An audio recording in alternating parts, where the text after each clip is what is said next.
প্রেমিকার সঙ্গে বিবাহহীন শারীরিক সম্পর্ক আজকাল ডাল ভাত, কিন্তু আমার গল্পটা একটু ভিন্ন। আমার ভালোবাসার মেয়েটিকে আমি প্রায়ই চুরি করে সিঙ্গারা, জিলাপি, পুরি এসব খাওয়াতাম, নিজের টাকায় না, বাপের হোটেল থেকে। আসলে আমাদের একটা তেলেভাজা কাম দুপুরে ভাত বেচার দোকান ছিল পুরান ঢাকার কালী পিসাচের গলিতে। বড় রাস্তা থেকে ডাইনে সোজা মৃত আজগরের মতো ঢুকে গেছে পরিচ্ছন্ন গলিটা।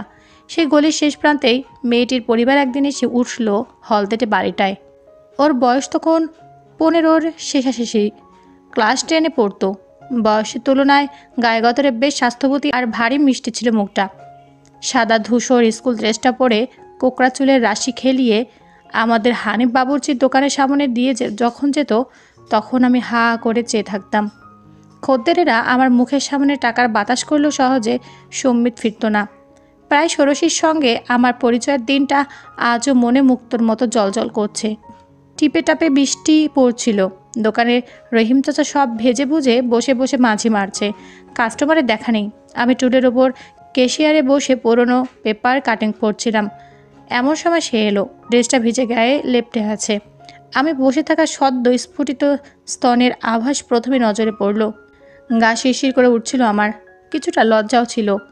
সে কিন্তু সরল গলায় বলল, একটা পলিথিন হবে ভাইয়া? বোকার মতো বললাম, পলিথিন? না মানে আছে তো, কিন্তু কেন? মেয়েটি আন্তরিক গলায় বলল, দেখছেন না কীরকম ভিজে একসা? সত্যি সত্যি আজ হবে নির্ঘাত। অন্তত পলিথিনটা মাথায় দিয়ে গেলে বাসায় মা লম্বা লেকচারটা ঝাড়বে না। ও আচ্ছা বলে আমি খুঁজে পেয়ে একটা বড় পলিথিন বের করে দিয়ে বলেছিলাম, আর কিছু লাগবে? সে অপূর্ব এক মুচকি হাসি হেসে বলেছিল, লাগবে, কিন্তু পলিথিনের মতো কি সব ফ্রিতে দেবেন? টাকা নিয়ে আজ। মন বলছিল মেয়েটার খিদে পেয়েছে। মিষ্টি মুখটায় কিছুটা নিষ্প্রভ আলো দেখা দিয়েছিল বোধহয়। তাতেই এই আমি কিপটে বালক উদার হয়ে বললাম, কিছু লাগলে নেন, টাকা পরে দিলেও হবে। সে খাবারগুলোতে এক নজর বুলিয়ে বলল, 2টা সিঙ্গারা আর 2টা জিলাপি। দাম কত পড়বে? সামান্য খাবার কটা সাদা ঠোঙ্গায় পুড়ে বলেছিলাম, 20 টাকা হলো, সময় করে দিলেই হবে। সে যাবার সময় বলে দিল, 27 নম্বর বিল্ডিংটার দোতলায় উঠেছি আমরা, টাকা হারানোর ভয় নেই। বৃষ্টির গন্ধমাখা হাসনা হেনা ফুলের গ্রানটা তখনও ছিল। তবু আমার মাথাটা গরম হয়ে উঠেছিল রহিম চাচার দিকে তাকিয়ে। পুরো হাবড়াটা এতক্ষণ মেয়েটার নারীত্ব প্রকট শরীর রোহণ করছিল যেন। এখনও ব্যাটা ওর গমন পথের দিকে চেয়ে আছে জুলজুল চোখে। আমার দোকানে সাধারণত মেয়ে কাস্টমার আসে না, এলে রহিম চাচার চোখের চাপায় পড়তে হয়। আদর্শ চরিত্রহীন। 2 দিন মেয়েটার আর দেখা নেই। তারপর দিন সকালে যখন আমি ছিলাম না, কলেজে ছিলাম, সে আমাকে খুঁজেছিল। ক্যাশে ছিল ছোট ভাই শাহিন। ওকে নাকি টাকা দিয়ে বলেছিল, বলবেন শঙ্খমালা দিয়ে গেছে। রাতে দোকানের ঝাঁপ ফেলে ভিতর ঘরে যখন শুতে গেলাম, দেখি শাহিন বিছানায় শুয়ে আছে সজাগ। বাতি নেভাতেই বলে উঠল, মেয়েটা কে রে? তোর পরিচিত? আমার নীরব স্বর, চিনি না। শাহিন সন্দিহান হয়ে বলল, না মানে একটা হিন্দু মেয়েকে জানা নেই শোনা নেই বাকি দিয়েছিস তাই। আমি ঝাঁঝিয়ে উঠলাম, মেয়েটা যে হিন্দু তুই জানলি কেমনে? শাহিন হাসে, কেন রে স্লাভাই, এত পরিচয় তোর সাথে, নাম বলে নাই? শঙ্খমালা। আমার কানের কাছে মুখ এনে বলে, যাই বলিস, মেয়েটা কিন্তু জোস। আপনারা নিশ্চয় অবাক হচ্ছেন, বড় ভাইয়ের সঙ্গে ছোট ভাইয়ের এই কেমন ব্যবহার? আসলে আমি একটা গুড ফর নাথিং, কিংবা খোদার হতভাগ্য সৃষ্টি। লম্বা সম্ভব বোকাটা চেহারা আমার, পড়ালেখা অষ্টরম্ভা। একটা অখ্যাত কলেজে বাংলায় বিয়ে শেষ করার ধান্দা করতে হয় বাপের হোটেল সামলে। বাপ আমার মুন্সি খালেক উদ্দিন, রাজনীতির জোয়ারে ভেসে 4 মাসের জেলে আরামে আছেন, সব দায়িত্ব আমাকে ছেড়ে দিয়ে। ছোট ভাইটা বাপের খুব আদরের, মেধায় ভরপুর, কিন্তু আয় শেষ না করে রাজনীতিতে হাত পাকাচ্ছে। সেই সঙ্গে বোকাশোকা বড় ভাইয়ের ওপর দাপট ঝাড়া তো আছেই। শঙ্খমালা বোধ হয় আমার এতটা কাছে আসতো না, যদি ওর বাবা শ্রী শশীকান্ত দাস হুট করে বলা যায় হৃদরোগে বিনা চিকিৎসায় মারা না যেতেন। বাড়িওয়ালা মা মেয়ে আর 7 বছরের ভাইটাকে নির্দ্বিধায় বের করে দেওয়ার আগেই শঙ্খমালা ছোট কাকা বউকে নিয়ে উঠল 27 নম্বরের দোতলায় পূর্বোক্ত ভাড়া পরিশোধ করে। যাক, আমার প্রেম কিছুদিনের জন্য বেঁচেছিল। শঙ্খমালাকে তখনও স্কুল থেকে ছাড়িয়ে নেয়নি। আমিও ভালোবাসি কথাটা স্পষ্ট করে বলিনি। হৃদয়ের কথা যা প্রকাশ পাচ্ছিল সব ভাবে ভাবে, 2 একটা ক্যাজুয়াল কথায় মলিন হয়ে যাওয়া স্কুল ড্রেসটা পরে শঙ্খমালাকে গলির মুখে ঢুকতে দেখলেই বাবুর্চি রহিম মিয়াকে বলতাম, পাকঘরে গিয়ে দেখো তো মতিনের বাচ্চাটা কি করতেছে, মোগলাইয়ের লেই আজ তুমি মেখে রাখো। রহিম চাচা মুখ অন্ধকার করে বলতো, মতিন নারে তো ময়দা গুলাতে রাখা হয়েছে, হাবিজাবি পাকানো মশলা দেওয়ান কাজ তো আমি করি, আমি পেছন সামলাইলে সামনে আপনারই চাপ পড়ব। আমিও রাগে গলায় বললাম, চাপ পড়বো না, যা বলছি করো, মতিনরে পাঠায় দাও। শঙ্কমালা আসতো আমার দোকানে, বুকের কাছে বইপত্র জড়ো করা। পুরনো ব্যাগটা এতটা ছিঁড়ে গিয়েছিল যে তা আর ব্যবহারের যোগ্য ছিল না। দ্রুত 2-3টা সিঙ্গারা, খানিক ছোলা, ডালপুরি ঠোঙ্গা করে দিতাম। মেয়েটা বেশ কদিন ধরে দুপুরে কিছু খেত না। জিজ্ঞেস করলে বলতো, বাবা মরে যাওয়াতে কি যেন ব্রত পালন করছে। মতিন 3-4 জন খদ্দের সামলায়। আমি কাউন্টার থেকে বেরিয়ে আমার ক্ষুদ্র নিবেদন ওর হাতে তুলে দেই। ও নরম করে বলে, রোজ রোজ দিচ্ছেন, আমি তো হিসাব করে রাখি, মেলা টাকা জমে যাচ্ছে। আমি ওর চোখে চেয়ে বলি, আমার তো পুরো জীবনটা খরচের খাতায়, যা জমেছে তার মূল্য কি কাগজের নোট দিতে হয় ম্যাডাম? কাব্যিক করে কথা বলছি একজন দোকানদার হয়ে। আমাকে হয়তো মানায় না, কিন্তু কি করব বলুন, সুন্দর সুন্দর কথা কাব্য তো আর জাতপাত দেখে আসে না। তারপর মুখে হাসি ফুটাতাম। রুকুন কেমন আছে? কাল রাতে কীরকম দুষ্টুমি করলো তোমার সাথে? কাল রাতে মোটো জ্বালানি আমাকে, মা খুব বেড়েছিল। আমার বুকে মুখে গুজে ছেলেটার কী কান্না! কেন মারলো শুধু শুধু? কাকিমার পানের বাক্সটার থেকে পান চুরি করে এনে মায়ের বাক্সে রাখে। মা তখন আনমনা হয়ে রান্না করছিল, খেয়াল করেনি। পরে তো কাকিমা মাকে দু কথা শুনিয়ে দিল এই নিয়ে। কথা বলতে বলতে প্রায় নির্জন গলির শেষ পর্যন্ত চলে আসি ওর সঙ্গে। দুটো বাড়ি আগে আমার হাত ছুঁয়ে ট্রেডমার্ক করা কিশোরী সুলভ এই হাসিটি দিয়ে সে বলে, আপনার এত ঋণ আমি কীভাবে শোধ করবো বলেন তো? প্রেমে পড়লে বোকা মানুষরা চালাক হয়, যার প্রমাণ দিতে আমি বলেছিলাম।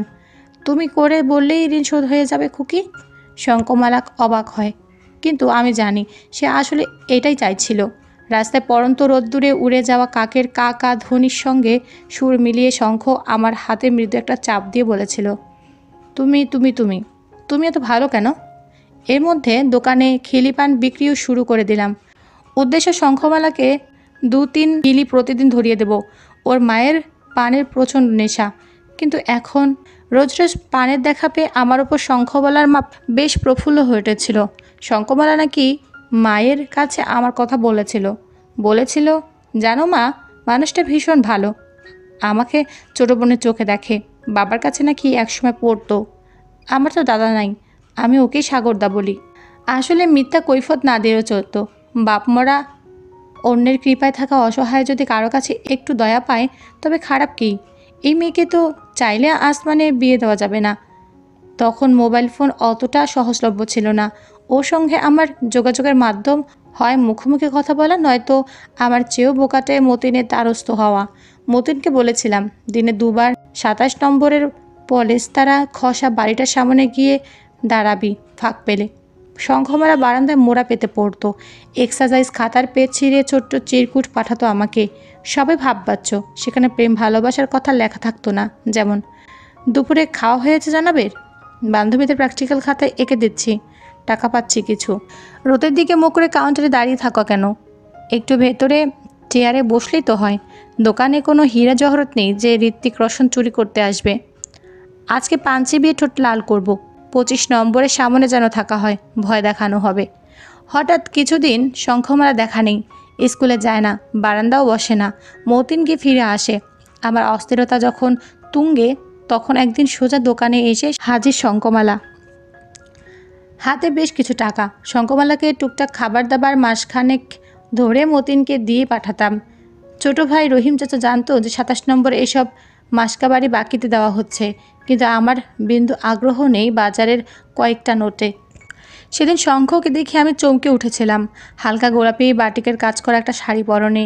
এর আগে যতবারে দেখেছি সালোয়ার কামিজ নয়তো স্কুল ড্রেসে, চোখ খানিকটা লাল, ফোলা ফোলা, বিষণ্ণ সুন্দরী। টাকাগুলো আমার হাতে দিয়ে বলল, 1500 মতো আছে। আমি চোখ পাকিয়ে বলি, এতদিন কোনো খোঁজ খবর নেই, আজ হুট করে টাকা কিসের? রহিম চাচা এদিকে তাকিয়ে আছে দেখে শঙ্খমালাকে কথা বলতে না দিয়ে হাত টেনে ধরে বাইরে বের করে আনলাম। তখন মধ্য গধূলির ধসা আলোয় চারদিক চেয়েছিল। কয়েকজন খদ্দের অবাক হয়ে আমাদের দেখছিল। বড় রাস্তায় এসে হাঁপ ছাড়লাম, বললাম, ব্যাপারটা খুলে বলো। শঙ্খমালা ধরা গলা বলল, দেখো, ন্যাকামি করো না, টাকাটা নিয়ে নাও প্লিজ। তোমার বাবার দোকানের খাবার বিনে পয়সায় খাচ্ছি যাচ্ছি, আমার ছোটো ভাই মাকেও খাওয়াচ্ছি, এটা দৃষ্টিকটু। কাকিমা এনে প্রশ্ন তুলেছে, মা বোকার মতো তোমার কথা বলে দিয়েছে। আমি বললাম, টাকা কে দিল? কেউ দেয়নি, আমার। ইতিমধ্যে অলিখিত একটা অধিকার বোধ শঙ্কমেলার উপর আমি করতে শুরু করেছি। সে থেকেই বলি, কি করে তোমার হলো? তোমাকে বলেছিলাম মিস্টার, এই বন্ধে বান্ধবীদের কৃষি শিক্ষার বেশ কিছু প্র্যাকটিক্যাল খাতা এঁকে দিয়েছিলাম, তার পেমেন্ট খরচ করিনি, জমিয়েছি। আমি নিভে যেতে যেতে বলতে থাকি, এই টাকা আমি নিতে পারবো না শঙ্খ, কিছুতেই না। শঙ্খ হঠাৎ আমার বুকে মাথা রেখে কেঁদে উঠল। রাস্তা দিয়ে বাস গাড়ি ছুটছে, মানুষজন হাঁটছে নানান চিন্তায়। তা মেয়েটা সেসবের তোয়াক্কা করলো না। বুঝতে পারলাম ভেতরে কিছু একটা ক্ষরণ হচ্ছে ওর, কিছু অপ্রীতিকর অনুভূতি। আমার হুট করে মনে হলো, শঙ্খকে নিয়ে তো কখনো বাইরে যায়নি ঘুরতে, আজকে না হয়ে যায়। মেয়েটার মন খারাপ যখন, আলতো করে ওর মাথায় চাটি মেরে বললাম, আরে কি এমন হয়েছে খুকি? খুব কষ্ট? চলো আজকে কষ্ট খাই দুজনা। একটা রিক্সা ডেকে শঙ্খমেলার হাত ধরে উঠে পড়লাম। গন্তব্য বাঘ বাহাদুর পার্ক। রিক্সা চলছে। শঙ্খ এখনও অতস্থ হয়ে ওঠেনি, সে একটু হকচকিয়ে গেছে। ভাবেনি আমার মতো একটা ব্যক্তিত্বহীন ছেলে এরকম সাহসিক কাজ করবে। আচমকা নীরবতা অনেকটাক্ষণ। আমি ওর লাল ব্রেসলেট পরা কোমল পেলব হাতটা তুলে নিয়ে নিজের ডান মুঠোয় নির্ভরতার স্পর্শে বোঝানোর চেষ্টা করি। শঙ্খচিল, ভয় নেই তোমার, আমি আছি তো। বাগবাহাদুর পার্কে আজ জনপ্রাণী নেই তেমন, জোড়া কয়েক কপতে ছাড়া। ছোট্ট ঝিলটার পাশে শিমুল গাছের তলায় একটা খড়ের চাল দেওয়া আরাম আসন আছে, সেখানে সিমেন্টের পাতা টনে পাশাপাশি বসলাম আমরা। দিন যাই করছে, বৃষ্টি চাকা স্বচ্ছ প্রকৃত। আমি আনরোমান্টিকের মতন বললাম, এবার বলো তোমার মন খারাপের কারণ।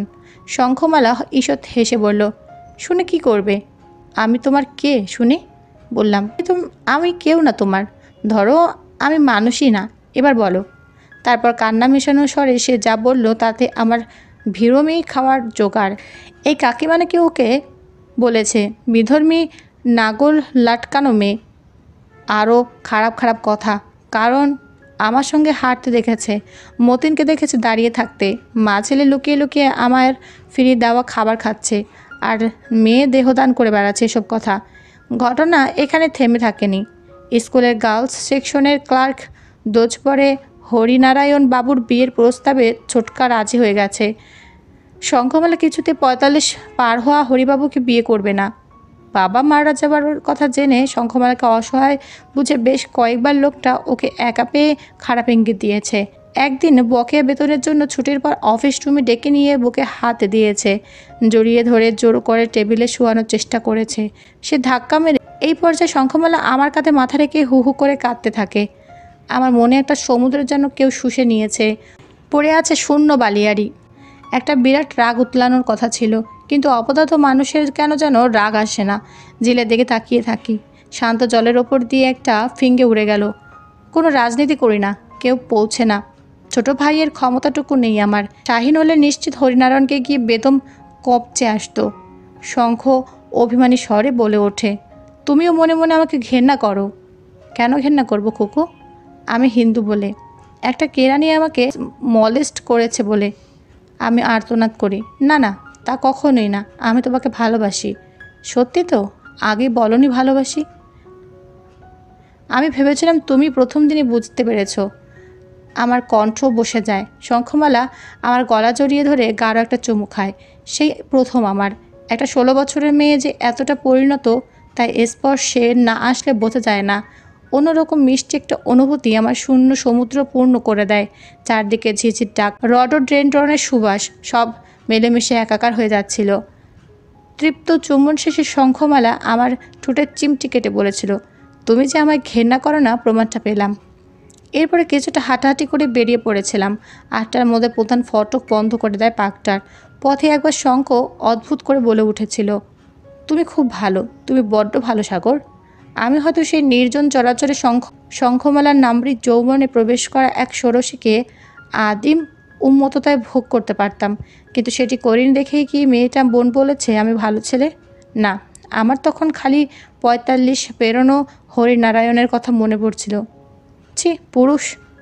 রহিম চাচা আমার সন্ধ্যাটুকুই নেই হয়ে যাওয়ার কথা শাহিনকে বলে দেয়। শাহিন রাত্রে আমাকে ছোট ভাই বানিয়ে জিজ্ঞাসাবাদ শুরু করে, কোথায় গেছিস, মেয়েটাকে নিয়ে কোথায় গেছি, হিন্দু মেয়ের সাথে এত মাখামাখি কিসের, দোকানে বাকি টাকা জমার হিসেব নেই কেন, ইত্যাদি। শেষে বলে ওঠে, মেয়েটা দেখতে নায়িকা পূর্ণিমার মতো না রে, ডবকা ডবকা, তোর মতো ছেলের সাথে ঘোরাঘুরি করে। মেয়েটার নজর এত।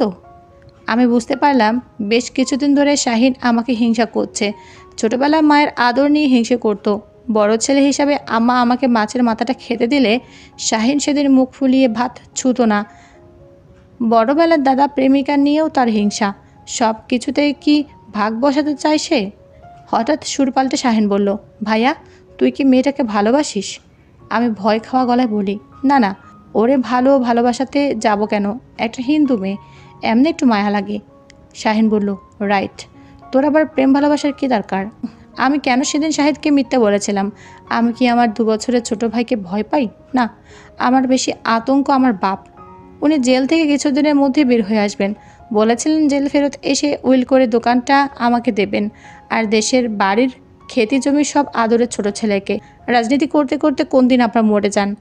এখন এসব বিষয় যদি শাহিন তার কানে উঠায়, তিনি নিশ্চিত বলবেন না, বাপধন তুমি উত্তম কর্ম করিয়াছ, তোমার মনের মানুষকে ভালোবাসার কথা স্বীকার করিয়াছ, আইসো চুমু দেই।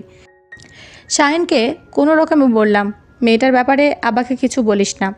শাহিন আশ্বাস দেয়, পাগল নাকি আমি? এই শঙ্খমালা নাকি যেন, ও যে তোর শুধু বন্ধু সেটা আমি আগে বুঝেছিলাম। তারপর হঠাৎ সে আহ্লাদি হয়ে বলল, দাদা ভাই, মেয়েটার সাথে আমার পরিচয় করিয়ে দে না। তোর বন্ধু হলে আমার বন্ধু হতে দোষ কি? আমি আশঙ্কা চেপে বললাম, আচ্ছা। পরদিন স্কুল খুলেছিল শঙ্খমালার। বিকেলে দোকানে আসলে শাহিনের সঙ্গে ওর পরিচয় করিয়ে দেই। শাহিন বেশ সুন্দর করে কথা বলছিল। শঙ্খমালা খুশি আমার ভাইয়ের ব্যবহার দেখে। 3 জনে বসে চাটা খেলাম। শাহিন হাসি ঠাট্টা করতেও ছাড়ল না আমাদের ছোটবেলার কথা বলে। শঙ্খ হাসছিল নির্মল, আমার মুখের দিকে বারবার তাকাচ্ছিল, যা শাহিনের নজর এড়ায়নি। আমি হাজার বোকা হলে বুঝতে পারলাম শাহিন বুঝতে পেরেছে যে শঙ্খমালা আমাকে ভালোবাসে। সেদিন 3 প্যাকেট বিরিয়ানি আনায় শাহিন শঙ্খকে বলে, তোমার সাথে আলাপের দিনটা একটা কাহিনী হয়ে যাক। শঙ্খ বিরিয়ানি কিছুতেই খেতে চাচ্ছিল না, জোরাজোরি করা বলল বাসায় নিয়ে যাবে। আমি বুঝতে পারি মা ভাইকে রেখে সুখাদ্য ওর গলা দিয়ে নামবে না। শাহিন বোধহয় বুঝতে পারে, হাসি মুখে বলে, আচ্ছা সমস্যা নাই। আরও নানান কথার মাধ্যমে শাহিন শঙ্খমালার কাছে একটা ছদ্ম ভালো মানুষই প্রতিষ্ঠা করে ফেলল। এক দুপুরে আমাকে টিফিন ক্যারিয়ারে খাবার সাজিয়ে দিয়ে বলে শাহিন, আজ তুই যা আব্বার কাছে, আমার শরীরটা ম্যাচ ম্যাচ করছে রে। জেলে যাওয়া আসা 3 ঘন্টা থাকা। আমি অনিচ্ছা সত্ত্বেও যাই। রহিম চাচাকে সে পাঠায় সপ্তাহের বাজার করতে, আর নিরীহ মতিন ছোকরাটা বহাল তবিয়ত দোকানে থাকে। আমি সেদিন যেন ভুলে গিয়েছিলাম শঙ্খমালা বিকেলে আসবে। আজ ওর স্কুলের শেষ ক্লাস। আমাকে কিছু বলার ছিল তার। আমার ছোট ভাইটার অভিসন্ধি আমি সেদিন কি একটু আঁচ করতে পারিনি? মতিনের মুখ থেকেই পরে শুনি সব। শঙ্খ ঢুকতেই শাহিন মতিনকে দোকানে ঝাঁপ ফেলে বাইরে দাঁড়াতে বলে। কি গোপন কথা বলবে নাকি শঙ্খকে? সব কাজ ওর ছক মতো হয়ে গেল। শাহিন শঙ্খকে কুপ্রস্তাব দেয়, রাজি না হলে জোর করে ভেতরে ঘরে নিতে চায়। শঙ্খ যথারীতি চর এবং চিৎকার দুটোই করে। তাইতে পাশের বিল্ডিং থেকে দারোয়ানটা ছুটে আসে। মতিন ঝাঁপ ওঠায়, কিন্তু শাহিনকে তারা কিছু বলে না, ভয়ে। আমি ফিরে আসার পর আমার দুঃসাহসী এবং নির্লজ্জ ছোট ভাইটা চেঁচায়, বাজারের মেয়ের কি দ্যামাক, ওরে দেখাইয়া দেব আমি, শালি। তারপর আমার ক্ষমতাহীন সম্মান জানিয়ে যেন সামনে বলতে থাকে, আফজাল আর আশিকরে ধরতে হবে, ওই কুত্তিরে গণধর্ষণ না দিলে মোর শাস্তি হবে না। আমার তখন মনে হয়েছিল 19 পেরোনো এই ছেলেটা কিছুতে আমার ভাই হতে পারে না। এই যে হরিবাবুর চেয়েও ভয়ানক। আমাকে মাটিতে মিশিয়ে দিয়ে শাহিন কঠিন মেজাজে একবার বলে, ওই কুত্তিটাকে খেয়ে ছেড়ে দিতে পারলি না? জিনিসটাও নাই তোর। আমি কিছু বলতে পারি না। রাতে শোয়ার সময় বাতি নেভায় না সে। নিজের ছোট্ট মহার্ঘ মোবাইলটা বের করে দলে পোলাপানকে কল করে, বিভিন্ন প্ল্যান করে।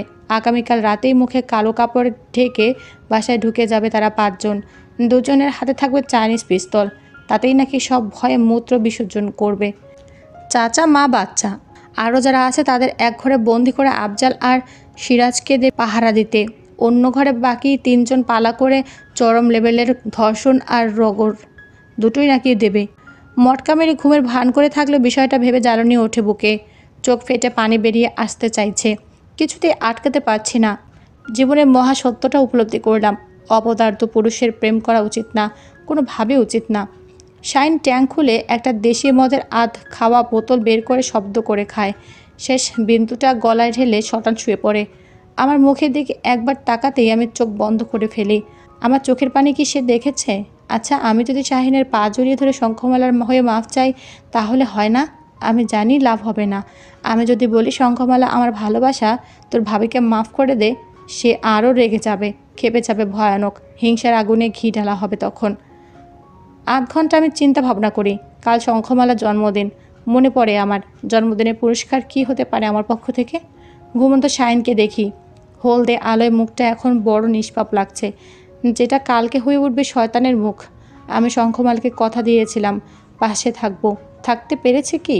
আর বেশি কিছু ভাবি না। আমার অপদার্থ প্রেমিক জীবনের অবসান ঘটাতে দুটো বালিশ একসাথে করে মাতাল শাহিনের চোখে মুখে চেপে ধরি সমস্ত শক্তি দিয়ে।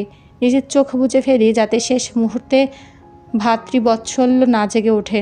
বেচারা মাতাল হওয়ায় মুখের গো গো শব্দটুকু পর্যন্ত বেরোলো না, মরে যায়। মুখের শেষ আলোটুকুর অন্তর্হিত হয়। তারপর শঙ্খমালার একটা কথা অন্তত রাখতে পেরেছি। মনকে সান্ত্বনা দিয়ে ভাইয়ের আত্মার প্রশান্তি কামনা করতে করতে পূর্ণচন্দ্রের রাতে বেরিয়ে পড়েছিলাম। পুরান ঢাকার অলিগলি বড় রাস্তায় পেরিয়ে চলে এসেছিলাম কাছের এক স্টেশনে। এক ধ্যাবড়েজ ও বুড়ো ভিখারির পাশে শটান শুয়ে পড়ি। একরাশ বোধ শূন্যতা ঝিমুনির মতো এসেছিল। শেষ রাত্রে ট্রেনের হুইসেলে কান এরোয় না। উঠে পড়ি 3 লম্ফে সোজা ছাদে। ট্রেন যখন চলতে শুরু করে বাতাসের লু হাওয়া জাপটা মারতে মারতে আমার মনের মধ্যে ভুরভুরি কাটতে থাকে।